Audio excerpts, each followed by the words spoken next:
We'll do his right hip right now. So I would get him into that really long position. Again, when I teach them to do it, if he goes forward, he can go forward and down like 2 feet, right? His eyes can go forward and down. I want him to stay really tall, okay? And I want his head right on this axis, right on this x-axis. So as he drives forward, if he drives that left knee forward, he can only go like 4 inches before he loses and he starts going down. So I'm going to position him there. And now I'm going to guess he's going to feel a little bit of tension right into here. People will say they feel it in the front left adductor in his case, and that's fine. That just tells me if you can't feel it in the front of your hip and you feel it in your thigh muscles, that tells me you just have tight adductors. Maybe we need to find a different position if I want to stretch the joint capsule. Okay, but if I wanted to accentuate and stretch the front of the joint capsule, right now I've got it positioned into extension, abduction, and external rotation. So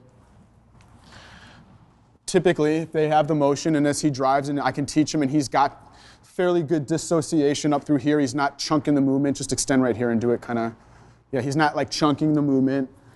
If he does, I might change my hand as long as, I'm going to teach him what I want.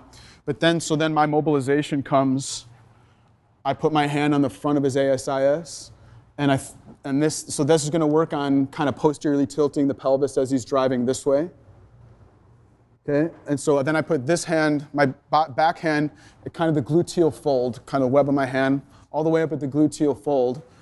My elbow is straight line of force, straight back here. I see a lot of people sort of do it this way. My line of force, I want straight posterior to anterior with my backwards hand. And as he drives that way, first I'm going to position him, position him. Now I'm going to drive this motion into it. So go ahead and drive forward.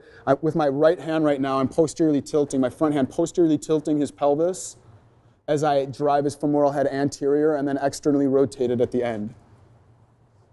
Okay, and then so if I can get him once he starts getting that, and I'm assessing where do I feel tension. I feel a lot of tension sort of right into here on him, so I might choose to like do tissue work, and if I scrape or lay him down, however, whatever bag I have to work on that. But I'm assessing tensions here too. I'm assessing tensions in his tissue when I'm touching him.